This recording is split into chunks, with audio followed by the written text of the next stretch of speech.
இந்த காளஹஸ்தி கோயிலுக்கு போறார். யார் போறது? காஞ்சி பரமாச்சாரியார் போறார் இல்லையா? இந்த காஞ்சி பரமாச்சாரியார் போகும்போது அந்த இடத்துல போயிட்டு சாமிக்கு வில்வம் கிடைக்குதான்னு தேடுறார். வில்வம் கிடைக்குது, மகாவில்வம் கிடைக்குதான்னு தேடுறார். சாதா வில்வத்துல அர்ச்சனை பண்ணா என்னன்னு கேட்டீங்கன்னா, இந்த ஜென்மத்துல யார் வில்வத்தை போட்டு சாமிக்கு அர்ச்சனை பண்றாங்களோ, வில்வாபிஷேகம் பண்றாங்களோ, அடுத்த ஜென்மத்துல அவங்க பெரிய செல்வந்தரா மாறுவாங்க. ஒன்றும் ரகசியமே இல்லை. நம்ம சொல்றதுக்கு ஆள் கிடையாது, உங்களுக்கு கேட்கறதுக்கு நீங்களும் தயார் கிடையாது. இது ரெண்டு தான் இந்த ஊர்ல பிரச்சனை. ஆமா, ஒண்ணு சொல்ல ஆள் கிடையாது, சொன்னா கேட்க ஆள் கிடையாது.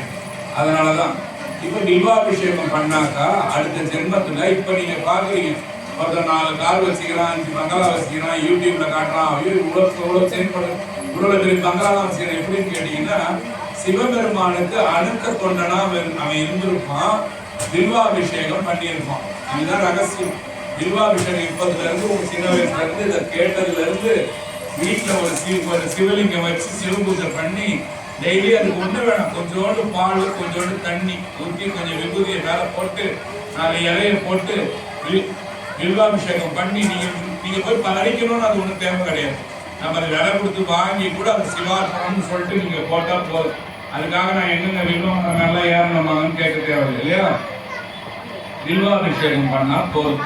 என்ன நடக்கும்னா, அடுத்த ஜென்மத்துல பெரிய செல்வந்தனா மாறுவீங்க. இம்மைக்கும் மறுமைக்கும்னு ஒரு வார்த்தை திருஞான சம்பந்தமூர்த்தி உபயோகிப்பார். எதுக்காக இந்த வார்த்தை சொல்ல வந்தோம்னா, காஞ்சி பரமாச்சாரியார் காளஹஸ்தியில போய் சிவபூஜை பண்ண போறாரு, வில்வம் தேடுறாரு, வில்வம் கிடைக்கல. அப்போ என்ன வில்வம் தேடுறாரு? மகாவில்வம் தேடுறாரு. மகாவில்வம்னா என்னன்னு கேட்டீங்கன்னா, நீங்க எல்லாரும் இந்த சிவராத்திரி பூஜை இங்க அழகா உட்கார்ந்துட்டு காலையில 6 மணிக்கு போனீங்கன்னா உங்களுக்கு திருவாசக புத்தகம் தருவேன். எல்லா பாட்டும் உள்ளது. திருவாசக முற்றோதலுக்கு தேவைப்படுற புத்தகமும், ஒரு மகாவில்வமும், ஒரு ருத்ராட்சமும், ஒரு அர்ச்சனை பண்ண விபூதியும் உங்களுக்கு பிரசாதமா தருவேன். இன்னொருத்தவங்க லட்டு தரதா சொல்லியிருக்காங்க, கொடுத்தாங்கன்னா அதையும் தருவேன், இல்லைன்னா இல்லை. ஓகேவா? அப்போ என்ன பண்றாரு, பரமாச்சாரியார் தேடுறாரு. தேடிட்டே இருக்கும்போது என்ன பண்றாரு, சிவபூஜை பண்ற இடத்துல ஒருத்தவங்க ஒரு கூட நிறைய வில்வத்தை வச்சுட்டு ஓடிடுறான். யார் வச்சதுன்னு தெரியலையேன்னு பார்த்தா அவ்வளவு கூட ஃபுல்லா மகாவில்வம் இருக்கு. ஒரு நாள் பண்றாரு சிவபூஜை, அதை எடுத்து பண்றாரு. 2வது நாள் பண்றாரு. அவர் மொத்தம் 5 நாள் தங்கி இருக்காரு. 3வது நாள் சொல்லிட்டாரு, அவரோட சீடர் கிட்ட சொல்லி, இந்த மகாவில்வம் இங்க எப்படி வருதுன்னு சொல்லிட்டு கொஞ்சம் பாருங்க, இந்த நேரத்துலதான் அது வருது, யாரோ வைக்கிறாங்கன்னு சொல்லுவோம். ஒரு குட்டி பையன் வச்சுட்டான். எதை? மகாவில்வத்தை வச்சுட்டு ஓடிட்டான். அந்த பையனை குடிச்சிட்டாங்க. அந்த பையன் பேரு புரந்தர கேசவலுன்னு பேரு. இது காளஹஸ்தின்றதால, தெலுங்கு ஊருன்றதால அந்த பையன் பேரு பாருங்க, புரந்தர கேசவலு. லூன்னு 1 ரூபாயிலோ 2 ரூபாயிலோன்ற மாதிரி எல்லாம் லூ தான் அங்க. புரந்தர கேசவலு அவன் பேர். அவனை பிடிச்சிட்டாங்க. அவனை பிடிச்சி கேட்கறாங்க, யாரா நீ, எதுக்காக, உனக்கு எப்படி தெரியும், எதுக்காக? இந்த மாதிரி எங்க அப்பா சொன்னாரு சின்ன வயசுல, இதை போல இங்க சிவ பூஜை செய்ய யாராவது வந்தாங்கன்னா அந்த காட்டுல ஒரு மரம் இருக்குதா, இந்த மரத்துல இருந்து மகாவில்வம் பறிச்சுட்டு போய் அவங்களுக்கு கொடுத்தினா உனக்கு நல்லதுடான்னு சொன்னாரு. குடிச்சு கேட்ட உடனே உனக்கு என்னடா ஆசைன்னா, அந்த யார் கேட்கிறாரு, அந்த காஞ்சி பரமாச்சாரியார் கேட்கிறாரு, உனக்கு என்னடா ஆசை? சாமி, நான் பாடுற மந்திரத்தை நீங்க கேட்கணும். சரி. 2வது, நான் இறந்துட்டன்ற செய்தி உங்களுக்கு தெரியணும். இது 2 தான் கேட்கணும். முதல் விஷயம் கேட்கும் போது நான் பாடுறது நீங்க கேட்கணும்ன்ற போது சந்தோஷமா கேட்டாரு. 2வது விஷயம், நான் இறந்துட்டன்றது உங்களுக்கு தெரியணும்ன்றத. எதுக்கு? அந்த பையன் சின்ன பையன் தானே, எதுக்காக அந்த மாதிரி ஒரு விஷயம் கேட்டான்னு சொல்லிட்டு காஞ்சி சங்கராச்சாரியர், காஞ்சி பரமாச்சாரியர் யோசனை பண்ணி பாக்குறாரு. போகும்போது இந்த பையன் பாடுறான். அப்ப காஞ்சி பரமாச்சாரியர் வேற ஊருக்கு போறாரு. இந்த ஊரை முடிச்சுக்கிட்டு வேற ஊருக்கு போறாரு. அப்ப இந்த பையன் எல்லாம் வேதங்கள், சாஸ்திரங்கள், திருவாசகம், தேவாரம் எல்லாம் பாடுறதை கேட்டு பரமாச்சாரியார் கண்ணுல தண்ணி கலங்கி வழி. அப்பேற்பட்ட தெய்வீக பையன். அவன் கையில நம்ம இந்த மகாவில்வத்தை வாங்கினது நல்லதுதான், கரெக்டு தான் அந்த சங்கராச்சாரியார் யோசிச்சு போற மாதிரி இந்த பையன் பாடணும். 2வது ஒரு ரெக்வஸ்ட் என்னன்னா, வேண்டுகோள். 2வது வேண்டுகோள் என்னன்னா, நான் இறந்த செய்தி உங்களுக்கு தெரியும். ஏன் நான் கேட்கிறேன், ஏன் அந்த மாதிரி சொல்றேன்? எங்க அப்பா சொன்னாரு, அத மாதிரி யாராவது வந்து சிவபூஜை இங்க பண்ணி நீ மகாவீரனை கொடுத்தீங்கன்னா உன்னோட பிறப்பை அறுக்கிறதுக்கு தகுதி அவங்களுக்கு மட்டும்தான் உண்டு. பிறப்பை அறுக்கிற தகுதி பரமஞானிக்கு உண்டு. நல்லா கேட்டுங்க. இந்த கதையே எதுக்கு சொன்னா, எதுக்கு இவர் காலஸ்தி சொல்றாரு இவ்வளவு சொல்றாருன்னு போட்டு பழப்பினே இருப்பீங்க. உங்களோட பிறப்பை இப்ப நீங்க எப்படி அறுக்கலாம்னா, நமச்சிவாய சிவ பஞ்சாட்சர சொல்லி அறுத்துடலாம், சிவபூஜை பண்ணி அறுத்துடலாம், இல்ல நமக்குள்ள வினைகள்லாம் போக்கி அறுக்கணும், இல்ல ஒரு ஞானியால உங்க பிறவியை அறுக்க முடியும். இந்த மனுஷ பிறவி மனுஷ பிறவியை இதோட எனக்கு போதும்பா நான் பட்ட பாடுன்னு நினைக்கிறாங்கன்னா, ஒரு ஞானி அவன் உண்மையான ஞானியா இருக்கணும். அவன் மாட்டு சாணியா இருக்கக்கூடாது. அவன் உண்மையான ஞானியா இருந்தால் அவனால உங்க பிறவி அறுக்கப்படலாம் அப்படின்னு அந்த பையன் பாடத்தை கேட்டு சங்கராச்சாரியார் ஊருக்கு போயாச்சு. காலங்கள் போச்சு, 25 வருஷம் போச்சு. சங்கராச்சாரியார் அவர் வேலையை பார்க்கிறாரு, அந்த காஞ்சி பெரியவர் அவர் வேலையை பார்க்கிறாரு. இவன் எங்கேயோ வாழனா அந்த பையன் வாழும்போது ஒரு நாள் ஒரு தந்தி வருது. இப்பதானே செல்போன் மெசேஜ் எல்லாம், ஒரு தந்தி ஒன்று வருது. அவர் காலையில எழுந்திரிச்ச உடனே அந்த தந்தி வர்றதுக்குள்ள இவர் பெரியவர் என்ன செய்யறாரு, குளத்துல போய் நீராட போறாரு. குளிச்சுட்டு மேல ஏறி வர்றாரு. யாரு? தயவுசெய்து கேட்கறதுக்கு விருப்பம் வந்தா நான் பேசுவேன், இல்லைன்னா இன்னைக்கு முழுசுமே நான் பேச மாட்டேன். இன்னைக்கு அதான் யோசிச்சுட்டு இருக்கேன். மக்கள் விருப்பம் இல்லாத இடத்துல நம்ம பேசக்கூடாது. அது விருப்பம் இல்லாத இடத்துல நம்ம இப்ப பசி நல்ல பிரியாணி தின்னுக்கிறவங்க போய் இட்லி எல்லாம் வாரி போட்டா என்ன பண்ணுவோம், மதிக்கவே மாட்டான். அதை போலதான் நீங்க எல்லாம். அதனால நான் விருப்பம் இல்லைன்னா நீங்க நிறுத்திக்கலாம். அழகா எல்லாருமே கூட்டு வெளியே போயிடுவாங்க. அதனால இது ஒரு குற்றமா யோசிக்காதீங்க. வந்தா கவனிக்கணும், இல்லைன்னா கவனிக்க கொள்ளும். கவனிக்காம உட்காந்துருந்தோம்னா வேஸ்ட் தானே. அதுக்காக இந்த வார்த்தையை சொல்றேன். எல்லாம் ஸ்டாப் பண்ண அந்த காஞ்சி பரமாச்சாரியார் குளிச்சார், போயிட்டு நீராடினார். நீராடிட்டு குளத்து மேல இருந்து வெளியே வந்து உட்காந்து சிவ பஞ்சாட்சரத்தை பாராயணம் பண்றார். அமைச்சர் மந்திரம் சொல்லிட்டே இருக்கிறார். திடீர்னு திருப்பி இறங்கி போய் குளிக்கிறார். கூட இருக்கிற சிஷியர் என்ன பண்ணுவாங்க, நீங்க உங்க வீட்டுல வச்சுருங்க, குளிக்கிறீங்க, குறைச்சிட்டீங்க, குடுக்குன்னு ஓடி போய் திருப்பி போய் குளிக்கிறீங்க. உங்க பிள்ளைங்க என்ன பண்ணணும், ஏமா இப்பதானமா குளிச்ச, இன்னொரு தடவை ஓடி போய் குளிக்கிற, பைத்தியம் குளிச்சுதான் கேட்காதா? குளிச்ச, 2வது தடவை ஓடி போய் குளிச்ச. யாரும் இப்போ ஒரு சங்கராச்சாரியர் ஒரு பரமாச்சாரியர் சிஷியர் எதுவும் பேச மாட்டாங்க, அமைதியா தான் இருப்பாங்க. இப்ப இருக்கிற மாதிரிலாம் இல்ல, அவன் வாழ்வான்னு கத்துக்கணும், எதுவும் கேட்க மாட்டாங்க. திருப்பி ஓடி போய் குளிச்சாரு. எத்தனை ஆச்சு? 3 ஆச்சு. 6 தடவை இறங்கி போய் வயசானவர் சிவபஞ்சாட்சரம் சொல்றாரு, கதறாரு, குளிக்கிறாரு. 6வது முறை குளிச்சுட்டு 7வது முறை வந்து உட்கார்ந்துட்டாரு தியானத்துல. அங்க இருந்து தந்தி ஒருத்தவன் எடுத்துட்டு ஓடியாரா, என்னன்னு, புரந்தர கேசவலு மரணம் ஐயா காலம் சிவபெருமானடியில் போய் சென்று சேர்ந்தார்.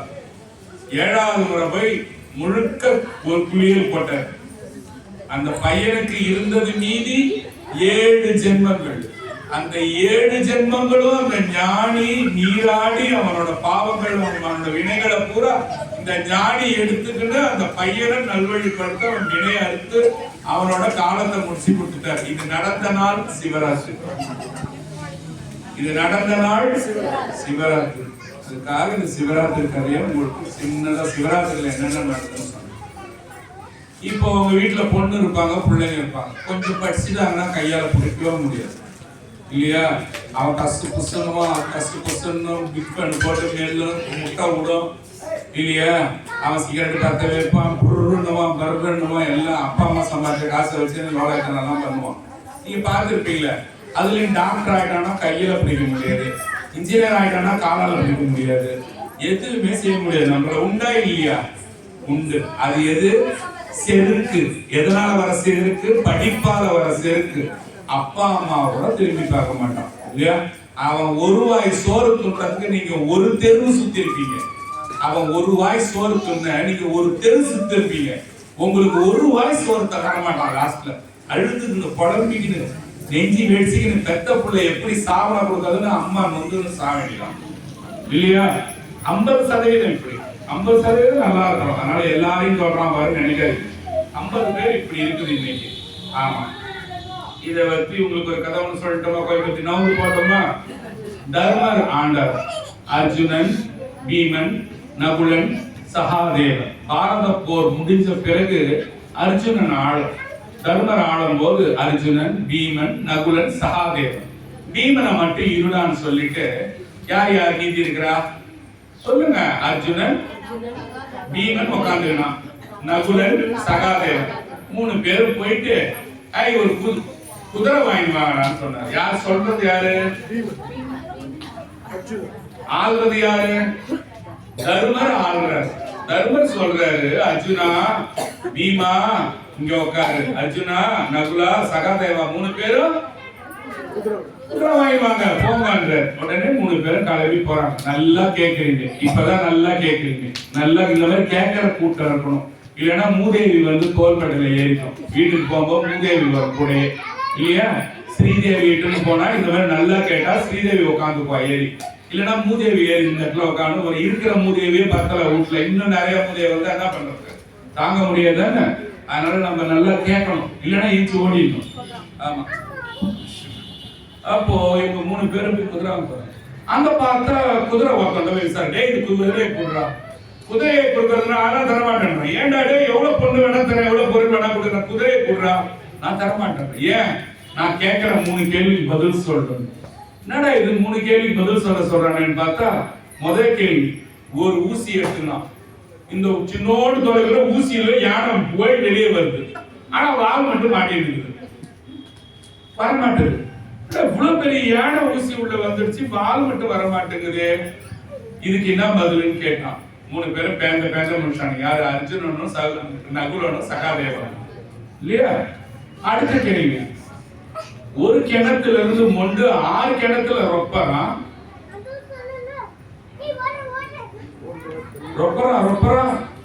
ரொப்ப முடியுது. ஆனா அந்த 6 கிணத்திலையும் சேர்த்து ஒரு கிணத்துல ரொப்ப மாட்டேங்குது, பத்த மாட்டேங்குது, ரொப்ப முடியல உங்களால. ஓகேவா? 3வது கேள்வி,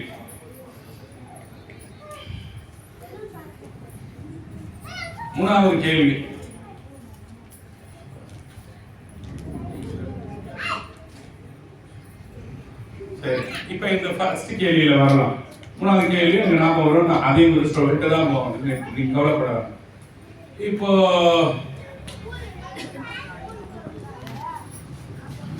பெரிய ஒரு யானைய சின்ன ஒரு ஊசிக்குள்ள விட்டுட்டான். யானை உடம்பு போச்சு, ஆனா வாள் மட்டும் போகலையே. எப்படி? இந்த காலம் கலிகாலம். இந்த கலிகாலத்துல சிவபெருமானையோ இல்ல எந்த ஒரு நல்ல ஒரு விஷயங்களோ நீங்க சொன்னீங்கன்னா உங்க மண்டைக்குள்ள யானை மட்டும் போகும். இந்த வாள் ஒண்ணு உங்களுக்கு நீட்டி இருக்கு பாருங்க. அந்த வாள்ன்றது இந்த கேட்காதவங்க, ஒரு கதையை கேட்காதவங்க, அத மாதிரி அந்த வாள்ன்ற ஒரு சிலர் நீட்டி இருக்கிறதால எந்த ஒரு நல்ல விஷயத்தையும் கலிகாலத்துல சொல்லி முயற்சி பண்ணாத. மொத்தம் 4 யுகம் இருந்தது இல்லையா?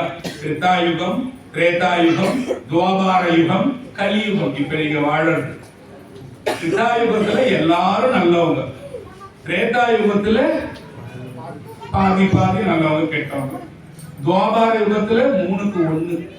இப்ப கலியுகம் ரொம்ப கெட்டவனுங்க வாழற ஊரு, கெட்டவனுங்க வாழற நாடு. அதனால எங்க ஊரை எந்த தப்பா சொன்னாருன்னு கூட இல்ல, கெட்டவனுங்க வாழற நாடு. 4 பேர்ல ஒருத்தவன் நல்லவனா இருக்கிறது கஷ்டம்தான் இல்லையா? அப்ப அந்த மாதிரி யுகத்துல உட்கார்ந்து நான் என்ன சிவபெருமான் பத்தி பேசினாலும் நீங்க எப்படி கேட்க போறீங்க? கேட்கறதுன்றது அந்த வாள் மேலோடு அந்த வாள் ஈட்டு இருக்கு பாருங்க, அது எப்படி நுழையாக்கி உள்ள ஊசிக்குள்ள போகாதோ அதே போல இப்ப இருக்கிறவங்க கேட்டு அதை தெரிஞ்சுக்க மாட்டாங்கன்றதுக்காக இந்த ஃபர்ஸ்ட் கேள்வி. அடுத்தது, அப்பா அம்மாக்கு ஒரு கிணறு, அந்த 6 கிணறு இருக்குதான். இவங்க பொண்ணு இருக்காங்க, இவங்க பிள்ளைங்க வச்சுக்கோங்க, இவங்க ரொம்ப ஏழை, ஏதோ ஒரு சின்ன வியாபாரம் செய்யறாங்கன்னு வச்சுக்கோங்க. உதாரணத்துக்கு இவங்க என்ன பண்ணுவாங்க, இவங்களுக்கு சாப்பாடு இல்லைனாலும் ஒரு இட்லியே பாதி இட்லி பிள்ளை கொடுத்துட்டு இவங்க வேற ஏதாவது நம்ம ஏதாவது கிடைக்கும் சாப்பிட்டுக்கலாம் தான் இருப்பீங்க. எல்லா அப்பா அம்மாவும் அப்படிதானே, நானும் அப்படிதான், நீங்களும் அப்படிதான் இல்லையா? அந்த 6 கிணறு இந்த ஒரு கிணறு ரொப்புது. இவங்களுக்கு 6 பிள்ளைங்க, 6 கிணறு இந்த இவனுக்கு பீஸ் கட்டணும், இவனுக்கு சட்டை பேண்ட் தைக்கணும், அவனுக்கு கால் சட்டை தைக்கணும், இதுக்கு பாவாடை தைக்கணும், ஸ்கர்ட் தைக்கணும். எல்லாம் ஒரு அப்பா அம்மா கலியுகத்துல பிள்ளைகளை அப்படி பார்ப்பாங்களாம். ஆனால் அந்த 6 கிணறும் சேர்ந்தே இந்த ஒரு கிணறு ரொம்ப பிள்ளைங்க அப்பா அம்மாவுக்கு நன்றி கடனோட செயல்பட மாட்டாங்க இந்த யுகத்துல. அதுக்கு தான் சொன்ன அந்த ஒரு வாய் சோற தூக்கி நீ தெருவா சுத்தறணும். இவன் தீனியை தின்னுட்டு ஒன்னே எடுத்து போட்டு கம்முதான் இருப்பான். 65 மேல ஸ்டார்ட் பண்ணுவான். கொஞ்சம் தளரும் போது என்னையான்ற மாதிரி கேட்பான். அதுலதான் இப்ப நல்லா நம்ம பையன் இந்த பைத்தியம் போல உட்காந்து சொல்லி காட்டலாம் நேரத்தை போகிறதுக்கு. அதெல்லாம் கிடையாது. காலம் வரும், கொஞ்சம் பொறுக்கணும். அதுதான் அது எல்லாருக்கும் இல்லை. ஒரு 100ல ஒரு 50 பேருக்கு கண்டிப்பா வரும். இந்த யுகத்தோட பாவம், நம்ம வாழற யுகத்தோட வேலை அது. அதை செய்யதான் செய்யும். நம்ம அதுல இருந்து தப்பிக்கலன்னு பார்த்தாக்க ரொம்ப கஷ்டம் தான். இப்போ 2 விஷயம் உங்கள்கிட்ட சொன்னேன் இல்லையா? 3வது விஷயம் என்ன கேளுங்க.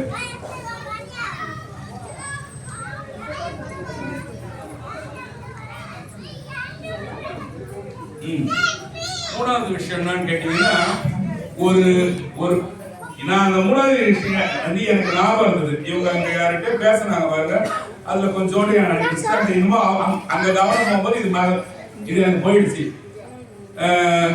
ஒரு வேலி ஒண்ணு போட்டு வைக்கலாம். அந்த வேலிக்குள்ள பயிர் ஃபுல்லா பூத்து குழுங்குதுன்னு வச்சுங்களேன். இந்த யுகத்துல என்னன்னா, அந்த வேலி போட்ட பிறகு அந்த பயிர் எல்லாம் காணா போகுது. எப்படி? வேலி போட்டு இப்ப இது ஃபுல்லா நெற்பயிர் வச்சுக்கிறீங்க. வேலி போட்ட பிறகு அந்த நெற்பயிர் உள்ள இருக்கிறதெல்லாம் காணா போயிடுச்சு இந்த யுகத்துல. எப்படின்னா, நம்மள ஆளர் இந்த ராஜாங்க இருக்காங்க இல்ல, நான் யாரையும் நான் கொஞ்சம் மறைச்சுதான் இந்த ஊர்ல சொல்லணும், இல்ல எந்த ஊர்லயும் சொல்லணும். இந்த ஊரை ஆளுறவங்க இருக்கிறாங்க இல்லையா, எந்த ஊரை ஆளுறவங்க இருக்கிறாங்க இல்லையா, இந்த யுகத்துல இந்த உலகத்தை ஆளுறாங்க இல்லையா, இந்த ஆளுறவங்களே மக்களை சாப்பிட்டுருவாங்களாம். வேற எவனும் வந்து கொள்ளடிக்கணும்னு அவசியம் கிடையாது. ஆளணும்னு வராங்க இல்ல, யாரு ஊரை பாதுகாக்கணுமோ அவங்களே ஒரு நாடையும் ஒரு ஊரையும் சாப்பிடுறாங்க. இந்த ஊரை விட்டுடுங்க, இங்க இருக்கிற யோசனை எடுத்துடுங்க. உலகத்தை எவன் ஆளுறானோ அவனே உலகத்தை தின்னுடுவானோ. இதுதான் இந்த 3 கேள்வி. 3 கேள்வி கேட்கும் போது அர்ஜுனனாலையும் நகுலனாலையும் சகாதேவனாலையும் பதில் சொல்ல முடியல. ஃபர்ஸ்ட் கேள்வின்னா, யானை உடம்பு உள்ள ஊசி உள்ள போயிட்டு வாழை மட்டும் நீட்டின்னு இருக்குது. அந்த மாதிரி நீ எது சொன்னாலும் இவன் புத்தி கொஞ்சம் நீட்டிக்கிட்டே தான் இருக்குமா, முழுசா கேட்காது. 2வது கேள்வின்னா, 6 கிணறு ஒரு கிணறு ரொப்புது இல்லையா, அது ஃபுல்லா ஒரு கிணறு 6 கிணறாலையும் சேர்த்து ரொப்ப முடியலன்றது இந்த காலத்துல அப்பா அம்மாவுக்கு பிள்ளைங்க கொடுக்கிற விசுவாசம். 3வது விஷயம் என்னன்னு கேட்டீங்கன்னாக்கா, வேலியே பயிர மேயிற கதை. பச்சையா சொன்னா வேலியே பயிர மேய்ஞ்சிச்சு சொல்லி நீங்க கேள்விப்படுறீங்களே, அதெல்லாம் அப்படி இருந்து போய் சொல்றான் உங்களுக்கு. வேலியே பயிர மேயினா மக்களை சாப்பிட்றதே ஒரு தலைவனா தான். இந்த 3 விஷயமே சொல்லும் போது தர்மர் என்ன பண்ணாரு, பீமனை விட்டுட்டே என்ன நடக்குதுன்னு பார்த்துன்னு வரான்னு சொன்னா, இந்த 3 கேள்வி அவன் கேட்டு நிக்க வச்சுக்கிறான். இவங்க கையில காசு மூட்டை வச்சுக்கிறாங்க, குதிரையே கொடுக்க மாட்டேங்கிறான். ஏன்னா கொடுக்க மாட்டேங்கிறான்னு பார்த்தா 3 பேருக்கு பதில் சொல்ல முடியல. தர்மர் கிட்ட வந்து சொன்னாங்க, இந்த மாதிரி ஒரு குதிரை வியாபாரியால பேச முடியாதா, உங்களுக்கு குதிரை விற்கிறதுன்னு சொன்ன குதிரை வியாபாரி கிடையாது, அவன் கலியுக புருஷன் சொன்ன. கலியுக புருஷன், இந்த யுகத்துக்கு வேண்டிய புருஷன் அவன் தான்டா. அவன் இந்த யுகத்தை பத்தி உங்களுக்கு தெரியப்படுத்துறான்.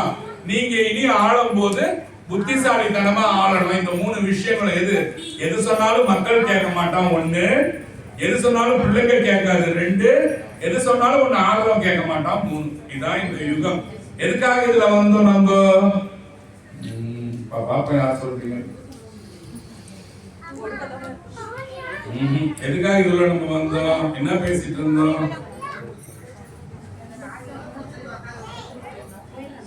சிவ பூஜையை பத்தி சொன்னோமா? சிவ பூஜை பத்தி சொன்னோம். அதே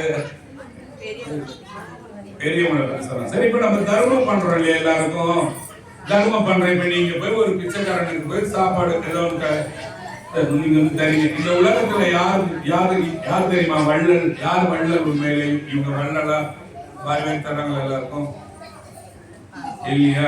சரி, இந்த உலகத்துல உண்மையிலே யாரு தெரியுமா வள்ளல்? யாருக்காவது தெரிஞ்சதுன்னா கை தூக்குங்க.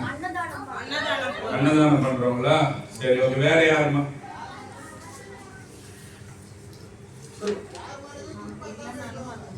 அது யாரும் வேணதும் புண்படுத்தாம இருக்கிறவங்க வள்ளல் கிடையாதுப்பா, அவங்க நல்லவங்க, அவ்வளவுதான். அவங்க ஞானி கூட வச்சுக்கலாம்.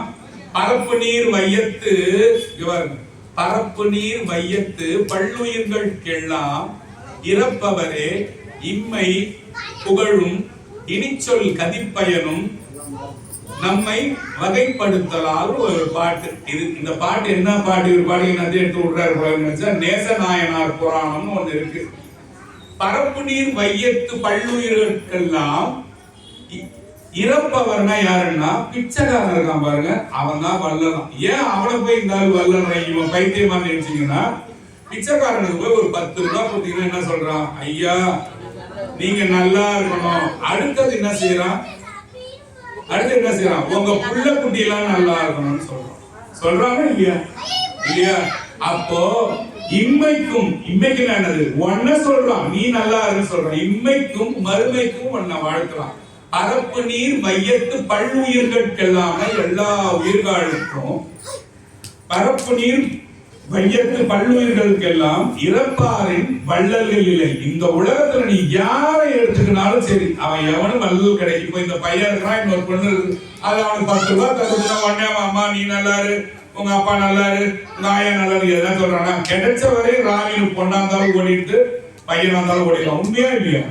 பரப்பு நீர் மையத்து பல்லுயிர்களுக்கெல்லாம் யாருமே என்ன செய்யறதில்லை, நன்றியா ஒரு ஜெனரேஷன், ஒரு பரம்பரையை வாழ்த்துட்டு 2வது பரம்பரையை வாழ்த்துறது கிடையாது இல்லையா? இம்மை புகழும், இம்மை புகழ்னா இப்பவே, ஏன் இம்மை புகழ்னா தெரியுமா? என்ன சொல்றான்? மகராசான்னு உங்களை கூப்பிடுறான். அதான் இந்த இம்மைனா இன்னைக்கு உங்களை புகழ்ந்துட்டு என்ன சொல்றான்? அம்மா நீ மகராசி ஆயிடுமான்றான் இல்லையா? அதுல சொல்றாங்க இம்மை புகழும் இனி சொல் கதிப்பயனும்னா அதுக்கப்புறம் வர்றது, புள்ள குட்டியெல்லாம் வம்சமெல்லாம் நல்லா இருக்கும்னு சொல்றான் இல்லையா? அத மாதிரி சொல்றவனதான் வள்ளல்னு சொல்றாங்க. இந்த புராணம் எல்லாம் என்ன சொல்றதுன்னா, அப்ப அது மூலியமா நமக்கு என்ன சொல்லுதுன்னா, உன்னால முடிஞ்சது என்ன செய்யணும், என்ன செய்யணும்? தர்மம் நீங்க செய்யணும்ன்றது சொல்றான். ஏன் தர்மம் இங்க பாருங்க, தர்மம் செய்றீங்க, தர்மம் செஞ்சா சாப்பாடு கொடுத்தா என்ன ஆகும்? 3 மணி நேரத்துல என்ன ஆகும்? செஞ்சு போயிடும் இல்லையா? துணி கொடுக்குறீங்க, துணி என்ன ஆகும்? என்னமாகும்? கிழிஞ்சிடும் இல்லையா? ஆனா இப்ப நீங்க கேட்கறீங்க தெரியுமா? இப்ப கேட்கறீங்க தெரியுமா? இது போகுமா? சத்தியமா போகாது. சாவும்போது கேட்டா கூட ஆமா அந்த ஆள் ஒருத்தன் சொன்னா இத பத்தி. ஒருமைக்கண் தான் கற்ற கல்வி ஒருவருக்கு எழுமைக்கும் ஏமா புடைத்து, திருவள்ளுவர் சொல்றார். ஒருமைக்கண் தான் கற்ற கல்வி. இப்ப நான் சொல்றதை நீங்க கேக்குறீங்கல்ல, நான் வார்த்தையாளர் இல்ல, நீங்க ஸ்டூடெண்ட் இல்ல. ஒருமைக்கண் தான் கற்ற கல்வி. இப்ப வந்த அந்த மண்டையில வந்த அந்த சிவனை பத்தி கருத்து இருக்குல்ல, தான் கற்ற கல்வி ஒருவருக்கு எழுமைக்கும் ஏமா புடைத்துனா 7 ஜென்மத்துக்கு உன் கூட வரும்டா. எதுக்காக இப்ப அந்த 7 ஜென்மத்துக்கு உன் கூட வரும்டான்னு சொல்றான். இந்த பிச்சைக்காரன் கொடுத்த நல்ல வார்த்தை இருக்குல்ல, இது உனக்கு இப்பவும் வரும், அடுத்த ஜென்மத்துக்கு வரும், உன்னோட நிக்க உனக்கும் வரும், உன்னை சேர்ந்தவங்க எல்லாருக்கும் வரும்னு சொல்றதுக்காக அது சொல்ற. அழியாத 2 வரம் நமக்கு தரா இல்லையா? இப்பவே நீங்க மகராசன் சொல்றோம், அப்புறமும் நீங்க மகராசன் சொல்றோம். அதனால நம்ம தர்மம் நமக்கு எப்ப கிடைக்குதோ எல்லாருக்கும் நம்ம செய்யணும். இப்போ ஒரு சாமி படம் இருக்கு, நம்ம ஒரு சாமி படம் இருக்கு, அதுக்கு ஊறப்பட்ட பொங்கல் வடை போண்டா எல்லாம் வைக்கிறீங்கன்னு வச்சுக்கலாம், உதாரணத்துக்கு பயிற்சிலாம் சுட்டு வைக்கிறீங்க. அது ஒரு ஏழைக்கு போய் சேர்ந்துருமா? சேராது இல்லையா? ஆனா ஒரு ஏழைக்கு நீங்க நிறைய வைக்கிறீங்க, எல்லாம் அவனுக்கு குண்டத்துக்கு வச்சு மத்தியான சாப்பாடு வீட்டுல கூட அவனுக்கு ஜாம் போடுறீங்க. ஒரு சிவனடியாருக்கோ இல்ல ஒரு உண்மையான ஒரு ஏழைக்கு பசியால வாழ்றவனுக்கு ஒருத்தர் போடுறீங்கன்னா அது சாமி கிட்ட போகுமா? கண்டிப்பா போகும். அத திருமூலர் என்ன சொல்றாருன்னா, படமாட கோயில், படம் ஆடுதல்ல வீட்டுல, படம் ஆடுதல்ல படமாட கோயில் பகர்வர்க்கு ஒன்று ஈயிலன் படமாட கோயில் இருக்குல்ல. இப்ப நடராஜர் போட்டோ வச்சுட்டு அந்த போட்டோக்கு நீங்க ஈரீங்க, அப்பா இந்தப்பா நெய் பிரசாதம் சாப்பிடுப்பா, சாப்பிடு எல்லாம் சொல்லுவீங்க. ஈயிலன் நடமாடும் கோயில் நம்பருக்கு அது ஆஹா. நடமாடுற கோயில் யாரு? யாரு? பணம் நடமாடுற கோயில் நீங்க தான். நீங்க எல்லாம் கோயில் தான். ஒருத்தவங்க ஒரு கோயில் நம்புறது கிடையாது. வயசாகி போறது நம்புறது கிடையாது. நீங்க தான் கோயில். உங்களுக்கு யாருக்கா தெரியுமா? நடமாடும் கோயில் நீங்க தான். அந்த படமாடும் கோயிலுக்கு வச்சா இந்த நடமாடும் கோயிலுக்கு வந்து சேருமா? சேராதுன்னு சொல்றேன். படமாட கோயில் யாரு? சாமி. பகர்வருக்கு ஒன்று ஈயில் படத்துக்கு சாமி படத்துக்கு வச்சீங்க. ஒன்று ஈயெல்லாம் ஒன்று கொடுத்தீங்கன்னா நடமாடும் கோயில் நீங்க. நம்மருக்கு அங்கு ஆஹா அவனுக்கு போய் சேராதுப்பா. வேற என்ன செய்யணும்? நடமாடும் கோயில் நம்பருக்கு ஒன்று ஈல். இப்ப இந்த அம்மாக்கு நான் வந்து லட்டு ஜாங்கிரி நல்ல நெய் சாதம் பருப்பு சாம்பார் சட்னி எல்லாம் துவையல் எல்லாம் போட்டு மத்தியானம் சாப்பாடு போட்டேன்னா நடமாடும் கோயில் நம்பருக்கு ஒன்று ஈயில் படமாட கோயில் பகர்வருக்கு அது ஆமே என்றான். அது ஆகுமே என்றான். நீ இந்த நடமாடுற கோயிலுக்கு கொடுத்தீங்கன்னா அது எங்க போயிடுமா? படமாடுற கோயில் உள்ள இருக்குல்ல அங்க போய் சேர்ந்துக்குமா. அப்ப என்ன சொல்றேன்னா தர்மம் செய்யணும். தர்மத்துக்காக இந்த பாட்டுக்கு உங்களுக்கு வந்தேன் இல்லையா? நீங்க என்ன செய்யணும்? தர்மம் செய்யணும். கண்டிப்பா நம்மளால முடிஞ்ச அளவுக்கு நம்ம தர்மம் செய்யணுன்றதுக்காக இந்த பாட்டுக்கு வந்தேன். தர்மத்துக்கு செய்யறதுக்கு நிறைய பாட்டுக்கு சொல்லிக்கிட்டே போலாம். இப்போ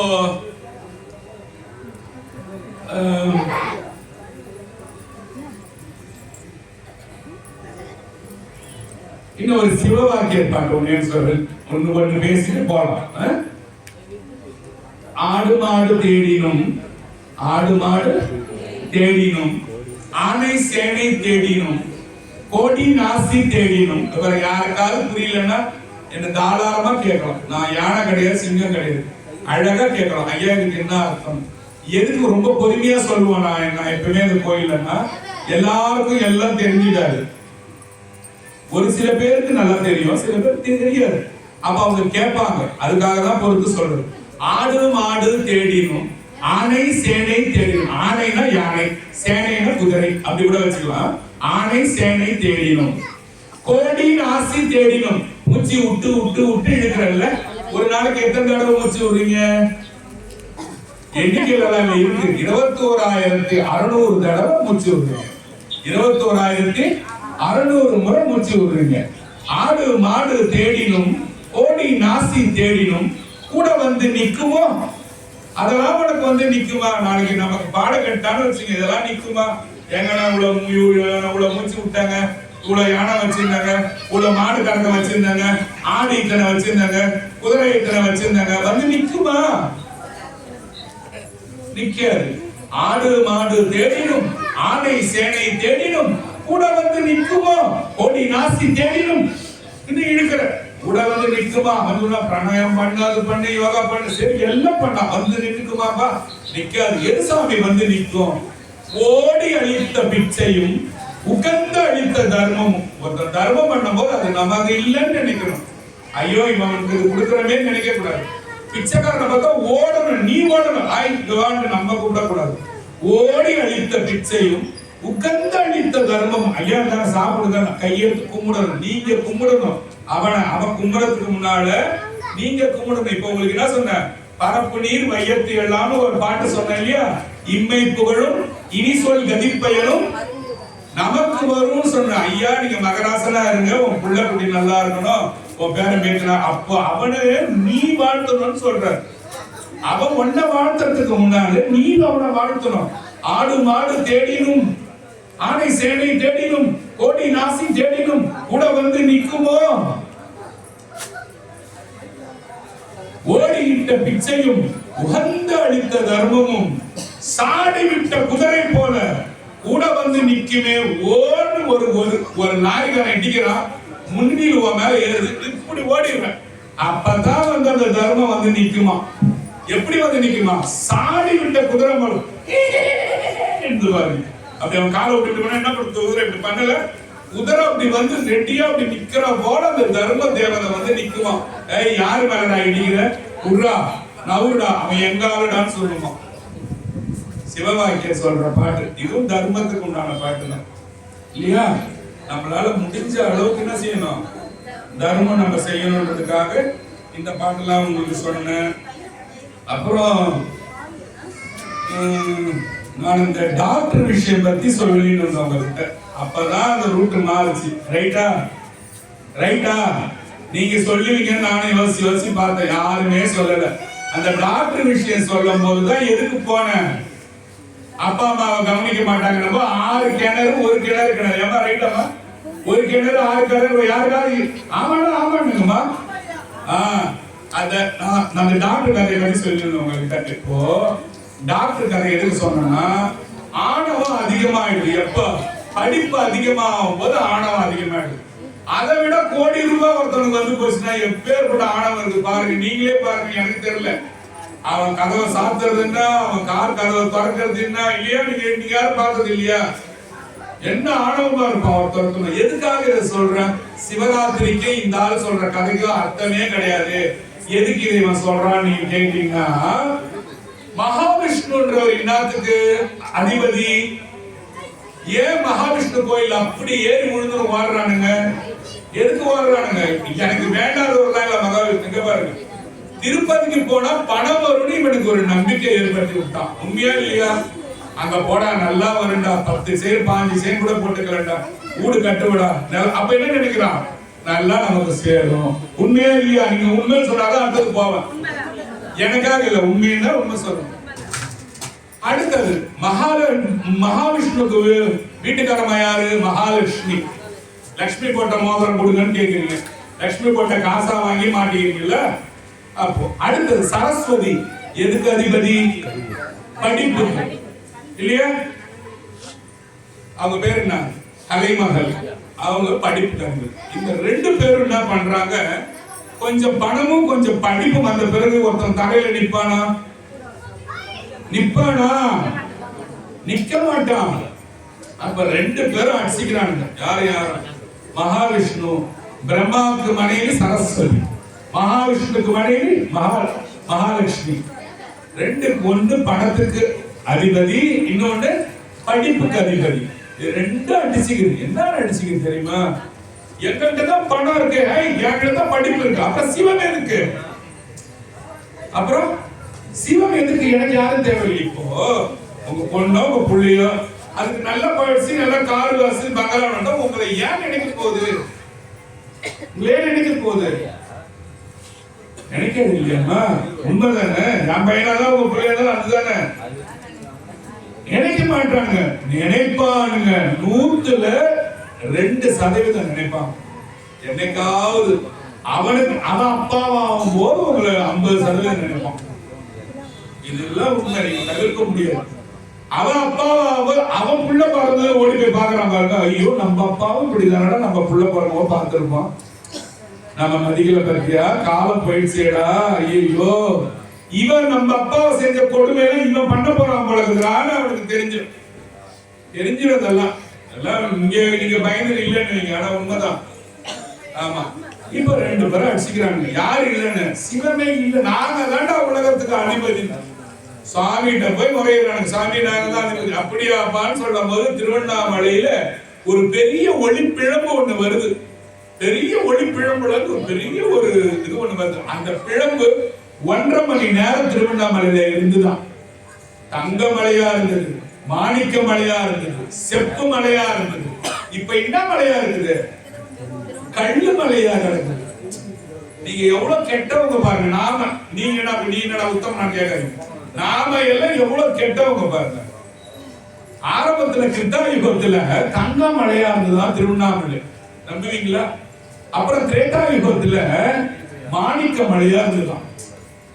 அப்புறம் துவாபார யுகத்துல செப்பு மலையா இருந்தா திருவண்ணாமலை ஃபுல்லா. இப்ப மண்ணு கள்ளா ஆயிடுச்சா. அவ்வளவு கெட்ட பசங்க வந்துட்டாங்க. இப்ப அங்க போய் பார்த்தாலே உங்களுக்கே தெரியும், இவங்க கிட்ட போய் கோயில் மாட்டிக்கிச்சான்ற போல ஆயிடும். அக்கம் பக்கத்துல இருக்கிறவன் அங்க சொல்ற ரூல்ஸ் இங்க வேலையே தெரிஞ்சிடும். ஓ, இதனாலதான் மண்ணாயிடுச்சு போடுறான்ட்டு. இல்ல, நீங்க போக பாருங்க, கிரிவலம் போவீங்க, அப்ப பாத்துங்க என்னன்னு அங்க கூத்தெல்லாம் செய்யறாங்க. அதை வச்சு நீங்களே ஃபீல் பண்ணிக்கலாம். ரைட். ஓகே, இப்போ என்ன ஆச்சு? எதுக்காக வந்தோம்? திருவண்ணாமலையில அக்னி பிழம்பா சுவாமி வந்தார். யார் வந்தது? என்ன பாருங்க, அங்க பார்த்து ஒன்றுமே பிரயோஜனம் கிடையாது. சிவன் வந்து நின்னாராம். நிக்கும் போது 2 பேரும் அடிச்சுக்கிட்டானுங்க பாருங்க. அடிச்சுக்கிட்டனவே சிவன் சொன்னாரு, அப்பா நீ அடிய தேடு, நீ என் பாதத்தை தேடு, என் முடிய நீ போய் தேடுற படம். எப்படி சொல்லி வெளிக்கிறாரு பாருங்க. அது இன்னும் பச்சையா சொன்னா வேற மாதிரி இருக்கும். அதை நான் அழகா சொல்லிட்டேன். என் அடிய போய் தேடுறேன், காலை போய் தேடுற, நீ முடிய போய் தேடுற. அதை வேற எதுமா சொன்ன வேற மாதிரி இல்ல இருக்கும். இங்க நம்ம என்ன பேசுவோம், இது நம்ம என்ன சொல்றோம், மயிரினுவோம் இல்லையா, அது முடிய போய் தேடுறான்னு சொன்னார் சுவாமி. முடிய போய் தேடுன்னு அடிய போய் மகாவிஷ்ணு அடிய நோண்டிக்கிட்டே போனான். பண்ணி அவதாரம், வராக அவதாரம் எடுத்து நோன்றான் பார்க்க முடியுது.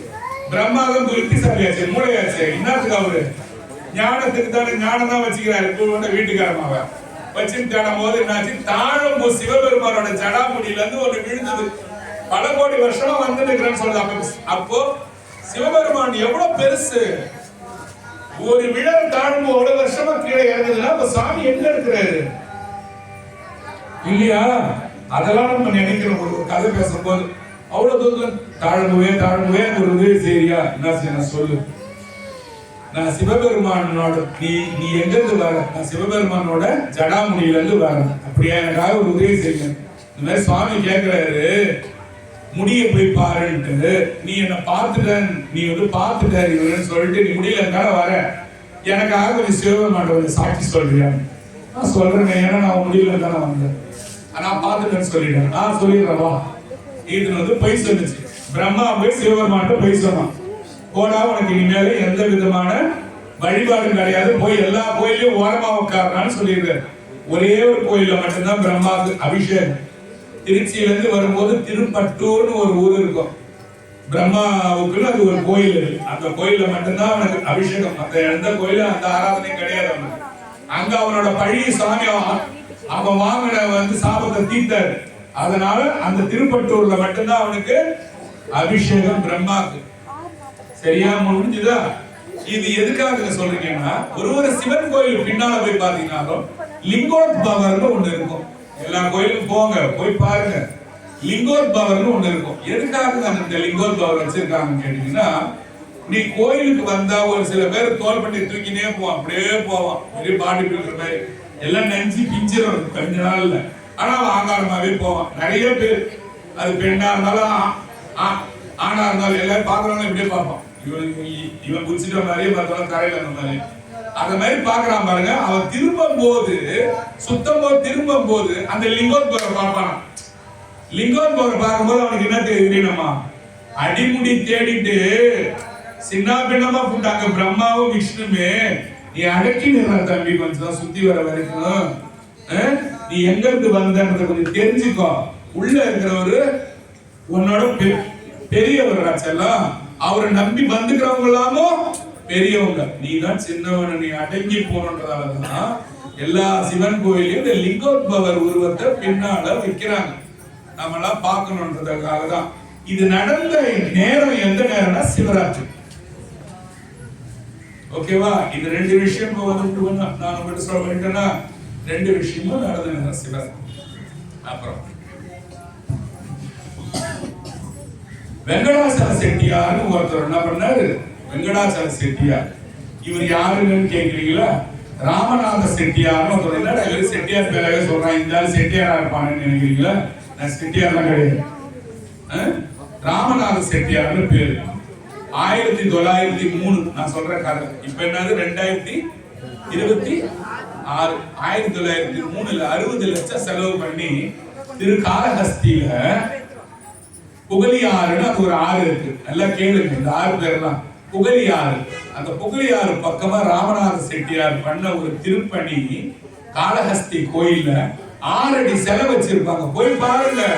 காளஹஸ்தி எல்லாம் போனா சொன்னாங்க, அடியாங்க அவருக்கு பெரிய ஏதாவது தானே தின்னுட்டு இங்க எங்க பேடி டாய்லெட் இருக்குதுன்னு கேட்டு எல்லாரும் போயிட்டு கும்பலாம் போயிட்டு ஐப்பா கார் வந்துட்டான் அந்த மாதிரி எல்லாம் கோயிலுக்கு போறது போகாமலே இருக்கலாம்.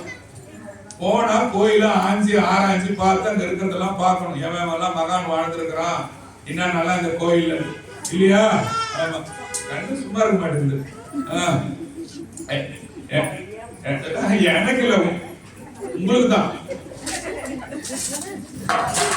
இங்க பாருங்க, அந்த ராமநாத செட்டியார் 1903லயே 60 லட்சம் செலவு பண்ணாராம் கோயிலுக்கு. எவ்வளவு? 60 லட்சம் செலவு பண்ணி சாமிக்கு வேண்டி எல்லா கோபுர வேலைகள், எல்லா சுற்றுப்புற வேலைகள் எல்லாம் அருமையா செஞ்ச ராமநாத செட்டியார். சிவராத்திரிக்காக இந்த கலையெல்லாம் சொல்றேன். ஏன்டாங்க போட்டு கொள்றது 10 நிமிஷம் தான், 7:30 வரைக்கும் தான் கொடுக்குற டைம். இன்னொரு 10 நிமிஷம் தான், நீங்க யாரும் பயப்படாதீங்க, 10 நிமிஷத்துல ஃப்ரீ ஆயிடும். ராமநாத செட்டியார் எல்லாம் செஞ்சுக்கிட்டே வர ஒரு நாள் இந்த மாதிரி மகா சிவராத்திரி. அவங்க வீட்டுக்காரமாவும் இப்போ காம்போட சேர்ந்தா பூ என்ன ஆகும்? வணக்கம். இந்த அம்மாவோட வீட்டுக்காரர், இந்த அம்மா சிவனடியார் இருந்தா அவர் என்ன அவராகுவாரு? அவரும் சிவனடியார் அவரும் ஆயிடுவாரு இல்லையா? அது ஆயிட்டாரு. இப்பதான் என்ன சொல்றாங்க, நானே தான் கை காட்டுறேன். அவரும் ஆயிடுவார். பூவோட சேர்ந்த நாளும் கரெக்டான ஆனந்தம். அத போல அந்த அம்மா பெரிய சிவபக்தை. 2 பேரும் சேர்ந்து சிவராத்திரிக்கு உங்களை மாதிரி உங்களை தான் நான் கையெழுத்து கும்பிடணும். அவங்க ஒரு சில பேரு அலையாளம் ஓடுறோம். சிவராத்திரி நான் 10 கோயில் பார்த்துருவாங்க. என்னடா உட்காத, என்னது இதெல்லாம் அசிங்கம்? நான் 5 கோயில் பார்த்து ஒரு கோயில்ல உன்னை நிறைவேற்றதுக்கு தாண்டா சிவராத்திரி. மிக அருகில் சாயந்தர ஒரு வார்த்தை சொன்னேன். சிவனுக்கு மிக அருகில் நீ உட்காரணும். நீ 5 கோயில் போக தூரம் தூரம் தூரம் தூரம் ஓடுற. அப்படி நீ இடத்துக்கு ஓடுற. அப்ப இங்க இருக்க சாமி இல்லையா? நாமளும் 100 கோயிலுக்கு போகணும் மாதிரி போய் பேசணும். அப்படி தட்டு வச்சு தாங்குவானுங்க. நான் பெருமைக்கு சொல்லல. எவ்வளவு கோயில் யாருமே பேச இல்லை. எதுக்காக சொன்னீங்க? நம்ம நீங்க தான் சொல்லணும். ஏன்னா நீங்க தான் எல்லாரையும் பார்த்துருக்கீங்க. அந்த ராமநாத செட்டியார் எல்லாம் பண்ணாரு பாருங்க. முழு நேர பூஜமும் 2 பேரும் உட்கார்ந்து பார்த்தாங்க. பல கோடி, இன்னைக்கு பல கோடி, 50 கோடி 60 கோடி இன்னைக்கு போட்டீங்கன்னா என்ன முடியாத கோடி செலவு பண்ண அந்த ராமநாத செட்டியார் என்ன பண்றாரு? 5 to 6 கால பூஜை எடுத்துக்கிறாரு. என்ன பூஜை? 5 மணில இருந்து காலையில 6 மணி பூஜை எடுத்துக்கிறாரு. சிவாச்சாரியார் வந்தாரு, சாமிக்கு இருக்கிறதெல்லாம் கைட்டுனாரு, மாலையெல்லாம் கைட்டுனாரு. இவங்க என்ன பண்றாரு? நம்ம கோயில் என்ன பண்றாரு? செயினை கொடுங்கன்னு கேட்கிறாரு. அத மாதிரி இவர் என்ன பண்ணாரு? ஐயா என்ன புது மாலை இப்பதான் கட்டி வருதுன்னு சொல்லிட்டு ராமநாத செட்டியார் என்ன சொன்னாரு? ஐயா என்ன கொடுத்து, ஐயா இந்த மாலையை கொஞ்சம் சாத்துங்க போது பார்வதிக்கு இந்த மாலை பழைய மாலை இப்படி எடுத்தா இருப்பாங்க. சாத்தும் போது பார்வதிக்கு கட்டியிருந்த தாலி அறந்து போச்சு. அறந்து போன உடனே ஐயனுக்கு கையும் ஓடல, காலும் ஓடல, தடவை ஆடுற. செட்டியார் கேட்டாரு, ஏன் ஏன் என்னாச்சு? இல்ல சாமி, இந்த மாதிரி அம்மாவோட மாங்கல்யம் வந்து அறந்துச்சு மாட்டாரு, நழுவி போச்சு சொல்றாரு. செட்டியாருக்கு என்ன தெரிஞ்சு போச்சு. செட்டியாருக்கு தெரிஞ்சு போச்சு. ஐயா கூப்பிட்டாரு. அம்மாவுக்கு எப்படி இருக்கும்? நம்மளாலதான் அந்த இடத்துல எப்படி இருக்கும்? எப்படி இருக்கும்? நடுங்கி போயிருக்கும். அன்பா இருந்தா சொல்றேன். சனியன் தொலைவா ஒற்றை கண்ணில பாக்குறவங்க பத்தி எனக்கு தெரியல. இருக்கிறவங்க வாழணும்னு இருக்கிறவங்க பத்தி தான் இங்க பேச்சு. தொலைஞ்சா பரவாயில்ல, ஒன்றரை இது போடா இருக்கிறது பரவாயில்ல. அது இல்லாம அந்த அம்மாவுக்கு பாத்தீங்கன்னா கண்ணீர் பிச்சுன்னு வருது. செட்டியார் என்ன பண்ணாரு தெரியுமா? நீங்களா தான் இருந்தா நானா தான் என்ன பண்ணுவோம்? அம்மா தாலி அவுத்து போடு, தாலி அவுத்து பாதுகாத்துல போடு அவருன்னு சொல்றாரு. கட்டணவனே அவருன்னு சொன்னா கூட நீங்க அவுப்பீங்களா? நீங்க அவுப்பீங்களா? நம்ம அவுக்க மாட்டோம். ஏன்? நம்ம பண்பாடு அப்படிதான் நம்மளை வளர்த்துட்டாங்க. ஏன்? அம்மா அவுத்து கொடுமா பார்வதிக்கு. அம்மா ஒண்ணுமே பேசாம அவுத்து கொடுத்தாங்க, பூஜை பண்ணாங்க. அம்மா இது சத்தியம், இது காளஹஸ்தி புராணத்துல படிச்சு பாருங்க. என்ன நம்பாதீங்க, இது படிச்சு பாருங்க. திருக்காளஹஸ்தி பாருங்க, சீதள புராணம்னு ஒண்ணு இருக்கு. சீதள புராணம் அது பேரு சொல்றேன் உங்களுக்கு. என்னமோ சொல்லிட்டு விட்டு ஓட்டான் அவன் வந்து நேரத்துக்கு நினைக்காதீங்க. சீதள புராணம் அது பேரு. அந்த புராணத்துல இது இருக்கு, காளஹஸ்தியோட புராணத்துல இருக்கு. அம்மா தாலியை கைட்டு கொடுத்தாங்க. செட்டியார் வந்தாரு, ஐயர் வந்து தட்டு கொடுத்தாரு, தேங்காய் பழம் வச்சாங்க. இவங்களுக்கா கண்ணு தண்ணி வழியுது. செட்டியார் போய் ஒரு தூணுவாரமா காஞ்சி உட்காரு. கவலைப்பட உட்காருன்னு சொன்னாங்க. என்னங்கன்னு கேட்டாங்க. இல்ல கவலைப்படாத உட்காரு, தங்கத்தேர் வரப்போகுது. என்ன சொன்னாரு? என்னடாச்சு, நல்லா தானடா பேசிட்டாரு. தங்கத்தேர் வருதுன்னு சொன்னார். ஒரு வார்த்தை தான் சொன்னார். கேளுங்க, ஒரு வார்த்தை தான் சொன்னார். தங்கத்தேர் வரப்போகுதான். யாருக்கு பார்த்தா எங்கேயுமே தேர் கிடையாது. சிவராத்திரிக்கு எங்க தங்கத்தேர் விட்டாங்க இல்லையா? அங்க எங்கேயும் விடாது. கண்ண மூடிட்டாரு செட்டியார். அம்மா ஐயோ அம்மா கத்துறாங்க கோயிலே. அது கேட்கறதுக்கு நமக்கு எவ்வளவு நெஞ்சு, எனக்கு அப்படியே நெஞ்சு கலந்து இல்லையா? உங்களுக்கு அப்படிதானே இருக்கணும்.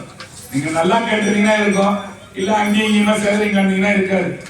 உடனே என்ன பண்ணுது, தங்க தேர் வந்துச்சு. ஏன் சொல்றேன் இந்த கதையை? இது நடந்தது சிவராத்திரி அன்னைக்கு.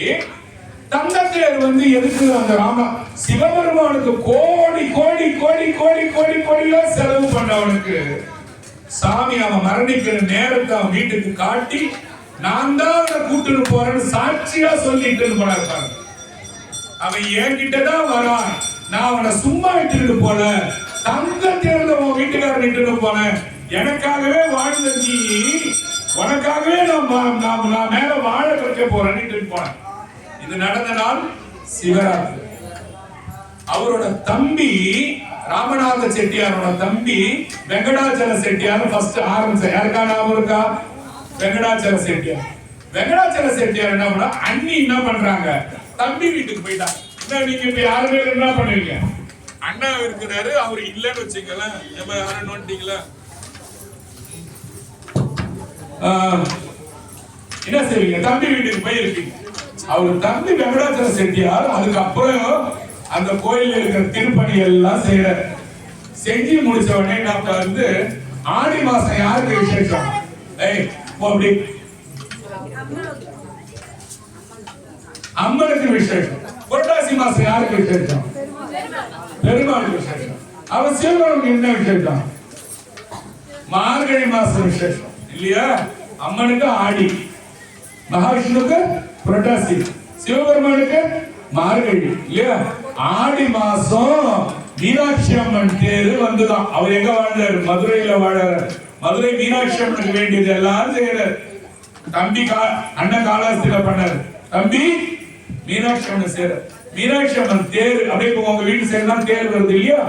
வரும்போது தேர் வருது, தட்டை எடுத்துன்னு போய் வெங்கடாச்சல செட்டியார் தராரு, அடைச்சி தட்டை கொடுக்குறாங்க.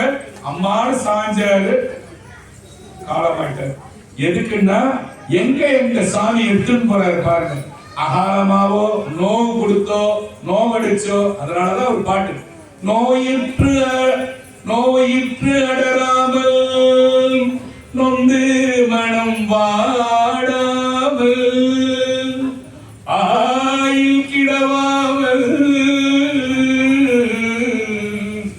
இந்த பாவியே காயத்தை ஓர் நொடிக்குள் நீக்கியனே உன் ஓரூரையா உன் சீரடிக்கு வைப்பாய் தெரிந்து முருகா முருகா முருகா முருகா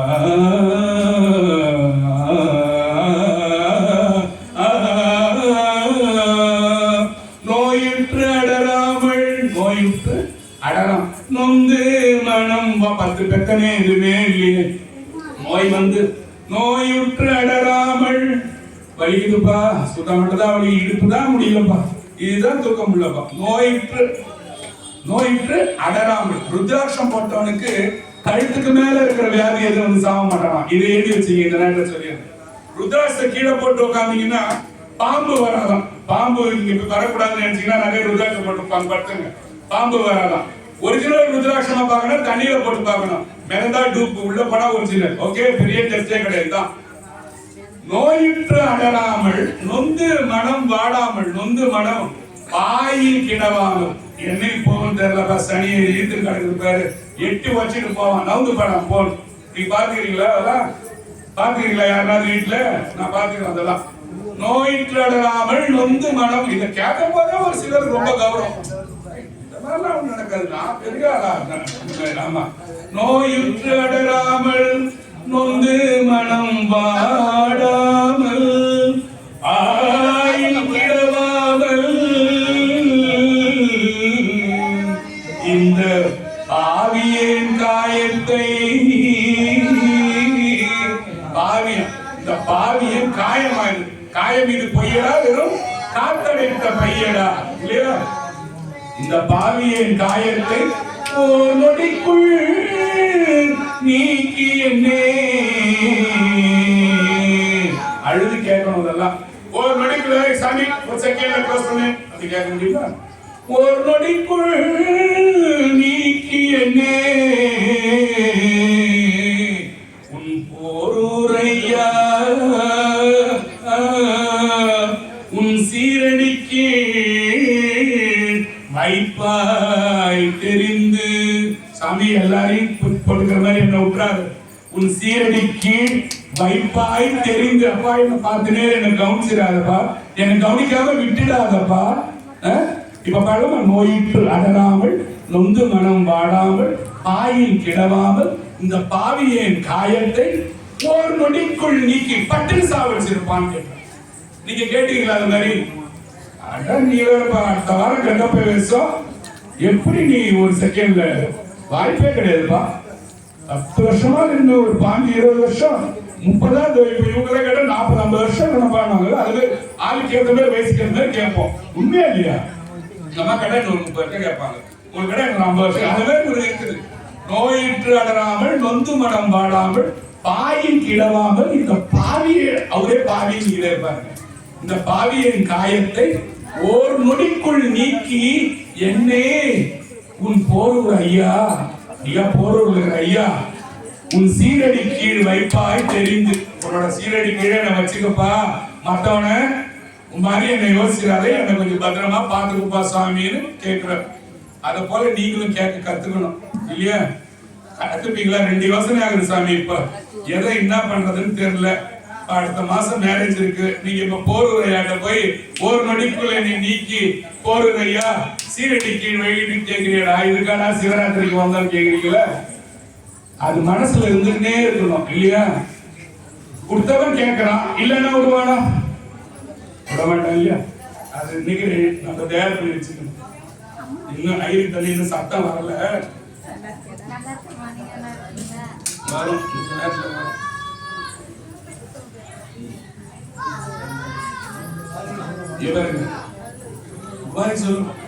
சொல்லிட்டாரா? 5 நிமிஷம் இருக்கு. ஓகே, இங்க பாருங்க. இன்னொரு சின்ன கதை ஒண்ணு இதை சொல்லிட்டு நம்ம க்ளோஸ் பண்ணிடலாம். 8 மணில இருந்து தானே பூஜை. 7:40 தான் சாமி வந்து. பசுவந்தனைன்னு ஒரு ஊர் இருக்குது. ஓகேவா? அங்க சிங்கம்பட்டி ஜமீன் ஒருத்தர் வாழ்ந்தார். சிங்கம்பட்டி ஜமீன். ஜமீன்னா யாரு? கோடிக்கணக்கில் காசு வச்சுக்கிறாங்க. உங்க ஊர்ல நிறைய ஜமீன், எங்க ஊர்ல நிறைய ஜமீன், உலகம் பூரா நிறைய ஜமீன் இல்லையா? துபாயில பார்த்தா நிறைய ஜமீன் இல்லையா? அது போல ஒரு ஜமீன். ஓகேமா? இப்போ ஒரு ஜமீன், அவர் பேர் என்னது? சிங்கம்பட்டி ஜமீன். அவர் என்ன பண்றாரு, அவருக்கு வந்து மகோதர நோய் வந்து போச்சு. மகோதர நோய்னா இந்த லிவர் வீங்கிங்னு, நிறைய சாராயம் குடிச்சிட்டாக்க லிவர்ல வீங்கிங்னு தொப்புல இருந்து ஒரு தண்ணி ஒண்ணு ஊத்தும். பாத்துக்கிறீங்களா? அதெல்லாம் லிவர் சீரோசிஸ்னுவாங்க. அதாவது லிவர் ஃபைப்ரோசிஸ், ஸ்க்ளீரோசிஸ், இந்த மாதிரி நிறைய டைப் இருக்கு. சிரோசிஸ் லாஸ்ட் ஸ்டேஜ், அடுத்தது கேன்சர் இல்லையா? இதெல்லாம் ஒரு ஸ்டேஜஸ். அது மாதிரி வந்து மகோதர நோய்னு ஒரு நோய் வருது. அந்த மகோதர நோய் வந்த உடனே என்ன பண்றான், நேரா சிதம்பரத்துக்கு ஓடிடுறான். சிதம்பரத்துல ஓடி போய் சாமி கிட்ட சொல்றான், சாமி எனக்கு வேற வழி இல்லை, நான் கொஞ்ச நாள் போயிடும் போல, என்னை காப்பாத்தி விட்டுறேன், நான் உனக்கு என்ன செய்யணுமோ செய்யறேன் சாமி, இங்கே காலத்துக்கு நான் கடக்கிறேன் சாமி. உடனே 48 நாள் நான் உன்னோட அபிஷேக தீர்த்தத்தை சாப்பிடுறேன் சாமி, எனக்கு நல்லது பண்ணி கொடுக்கிற சாமி. சாமியும் அந்த காலத்துல ராஜா கிட்ட பேசினார். ஏன் பேசினாருன்னா, அப்ப எல்லா ராஜாவும் யோக்கியமா இருந்தாங்க. இப்ப என்னங்கன்னா எனக்கு கேட்கக்கூடாது, அப்ப இருந்தாங்க.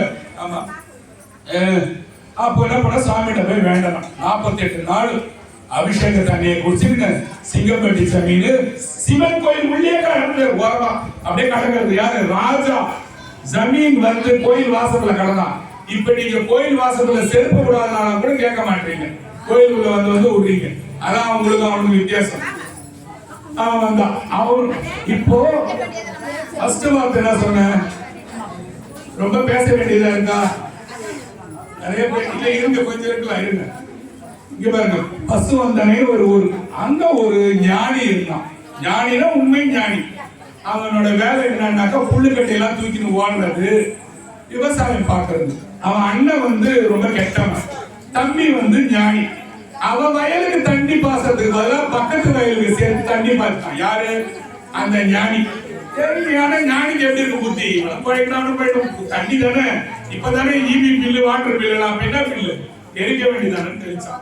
அவன் அண்ணன் என்ன பண்ணிட்டான், போறாம இல்ல நாம மட்டும்தான் வாழணும், எவனும் வாழக்கூடாதுன்னு கேட்டவன் கூடாது இப்ப இருக்கிற மாதிரி.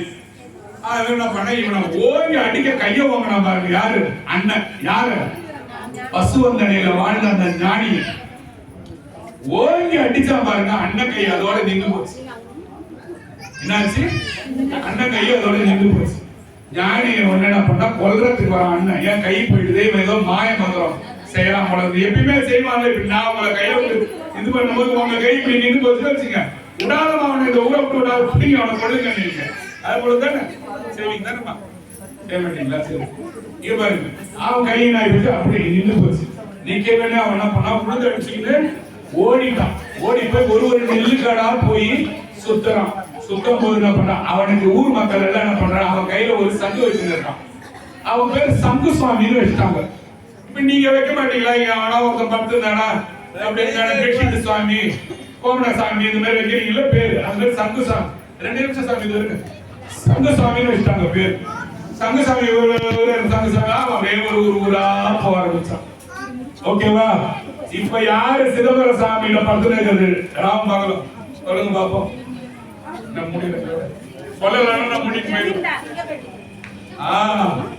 சிங்கம்பட்டி. இவங்களால இப்ப நீங்க எல்லாரும் கதை கேக்குறீங்க. நல்லா இது ஒரு வார்த்தைகள். அப்பா கொஞ்ச நேரம் வெயிட் பண்ணுங்களா, ஒன்னும் ஆயிடாது. பூ வருஷத்துல ஒரு நாள் கேட்டு இந்த கதை கத்துனா நாங்க என்ன செய்ய முடியும்? இங்க பாருங்க, ஏரோப்ளைன்ல போறீங்க, வெடிக்குது டமால். ஒரு சிவனடியார், சத்தியமா சொல்றேன், ஒரு நல்ல சிவனடியார் அந்த ஏரோப்ளைன்ல போனானா இருக்கிற 500 பேரும் அழகா வீட்டுக்கு போய் சேருவாங்க. நீங்க இந்த கோயில எழுதுவீங்க, நான் சொல்றேன். ஒரே ஒரு சிவபக்தன் அதுல போனானா எப்படியாவது அந்த பிளைட் தப்பிச்சுக்கும். போறவன் பூரா பாவியா தான் விஷயம். ஆமா, எதுக்காக சொல்றேன் தெரியுமா? அந்த சிங்கப்பட்டி ஜமீன் சிதம்பரம் நடராஜர் கிட்ட போய் அபிஷேக தண்ணியை குடிச்சா அவருக்கு பெருசு இருந்தது. குடி குடியே குடிச்சாங்க, வரு பெருசாகி போச்சு. பெருசான உடனே என்ன சுவாமிக்கு 48வது நாள் நம்பிக்கையோடு வந்தா நடராஜ பெருமானே இந்த மாதிரி கேட்கிறவங்களை பார்த்தா எனக்கு சொல்லணும்னு ஆசையா இருக்கு. 5 கிலோ இஞ்சி சொன்ன மாதிரி இப்படியே மறைச்சாலும் எனக்கு கொஞ்சம் பயமா இருக்கு. அது என்ன பண்ண, 48வது நாளும் சாமி எனக்கு எதுவுமே நல்லா அவருடைய சாமின்னு சொல்லிட்டு சாமிகிட்ட கேட்கறான், அழுகுறான். அன்னைக்கு அர்த்தம் என்ன சொல்றது, அர்த்தகால பூஜைய அந்த பூஜையும் முடிஞ்சு, அர்த்த சாம பூஜை, அந்த சாம பூஜை நடந்து போச்சு. 48வது நாளும் முடிஞ்சு போச்சு. தீர்த்தம் எல்லாம் வாங்கி குடிச்சிட்டோம். நல்லாவே அவருடைய வியாதி. சிவபெருமான் அசீரிய அன்னைக்கு நைட்டு அழுகுறான். ஓன்னு ஏன் முடிஞ்சுட்டு நம்ம கதை, நம்ம கையில சாமி மூட்டை இருப்பதுரா. ஓன்னு சாமி உன்னைய தானே நான் நம்பி வந்தேன். 48 நாளுக்கு பேர் என்ன? ஒரு மண்டலம். ஒரு மண்டலம் இருந்த சாமி, நீ எனக்கு எந்த உதவியுமே செய்யல. நான் எதுக்கு சாமி இங்க வந்தேன்? நான் எதுக்கு சாமி இங்க வந்தேன்? என்னை கைவிட்டு உலகமெல்லாம் பேசுது. சிதம்பரத்துக்கு போனா நீ அப்படி பண்ணுவேன் இப்படி பண்ணுவேன். என்னோட மகோதரன் கூட நீ தீக்கே சாமி என்ன சாமி சொல்லிட்டு பார்த்துருக்கான். அழுவும் போது சாமி கனவுல வர. அதான் நீ லாஸ்ட் நாள் சிங்கம்பட்டி சென்னையில் கனவுல சாமி வர. சிதம்பரம் நடராஜர் சொல்றாரு, டேய் உன் ஊருக்கு போனா உன் ஊர் பக்கத்துல சங்கு சுவாமின்னு ஒருத்தர் இருக்கான். அவங்கிட்ட போய் உன் நோய்க்கு அவன் தான் மருந்து வச்சுக்கிறான் போ. என்ன சாமி? நடராஜ பெருமானை ஒன்னால தீர்க்க முடியும், சங்கு சுவாமியை தீர்ப்பான். நேரம் என்ன பண்ணுவான், அண்டா கோயில வச்சு ஓடுறான். தப்பு அவனுக்கு இருக்கிற தேர் நிக்குது, எல்லாம் நிக்குது, ஓடுறான். அவனோட சிங்கப்பட்டியை தேடி ஓடுறான். கொஞ்சம் ஷார்ட்டா சொல்லிடுறேன், எல்லாம் நிக்கிறாங்க. ஓடுறான். ஓடன உடனே எங்க சங்கு சாமி இருக்கிறான். ஒருத்தன் சொல்றான், ஆமா அங்க ஒருத்தன் கரகம் முடிச்சவன் இருக்கிறான். என்ன சொல்றான்? கரகம் முடிச்சவனா? அங்க ஒருத்தர் இருக்கிற, ஆமா ஒருத்தர் சங்க கையில வச்சுவான். அவனே தெரியுங்க, கரகம் முடிச்சவங்க அவன் சொல்றான். ஞானிக்கு இந்த ஊர்ல என்ன பேரு? கரகம் முடிச்சவன். தாடி வச்சு பைத்தியக்காரன். அழகா ஷேவ் பண்ணிட்டு வச்சிருந்தானா அவன்கிட்ட போய் மாட்டி ஏமாறது இல்லையா? இதான் உண்மை. அவன் ஒரு கரகம் முடிச்சவன் இருப்பான்னு சொல்றாங்க. அவன்கிட்ட போய் போனாங்க. என்ன பண்றான், அவர் என்ன பண்றா, அப்படியே கம்முன்னு தியான நிலையில உட்காந்துட்டாரு. இவன் போறவன் சும்மா போவானா, ஜமீன் வச்ச கட்டு கட்டா பழம்லாம் எடுத்துட்டு போய் சங்குசாமி காலுக்கிட்ட வச்சான். என்னடா வேணும்னு கேட்டேன். ஏண்டா அந்த நொண்டிசாமி தீர்க்க முடியாது ஏன்டா அனுப்பி விட்டானா? யாரு அந்த நொண்டிசாமியால தீர்க்க முடியாது ஏன்டா அனுப்பி விட்டானான்னு கேட்கிறான். அவன் எப்பேற்பட்ட ஞானி, நடராஜர் சொல்றான்னா அவன் எப்பேற்பட்ட ஞானி. இந்த பழத்தை எடுத்து துணுடா துணுடா போடா போடா சாவுற அடி அடி விட்டாம இருக்க ஒண்ணு. இவன் பழத்தை தின்னா அந்த ஞானியோட அடி அவனோட வியாதியை தீர்த்துது. அவன் பழத்தை தின்னா பாருங்க, அதுல அவனோட நோய் போச்சு. சிங்கம்பட்டி பூரா திருவிழா வச்சு யானையை வச்சு சங்குசாமியை தூக்கி யானை மேல உட்கார வச்சு அந்த ஜமீன் ஊரு பூரா காட்டணும். அந்த நாள் சிவராத்திரி.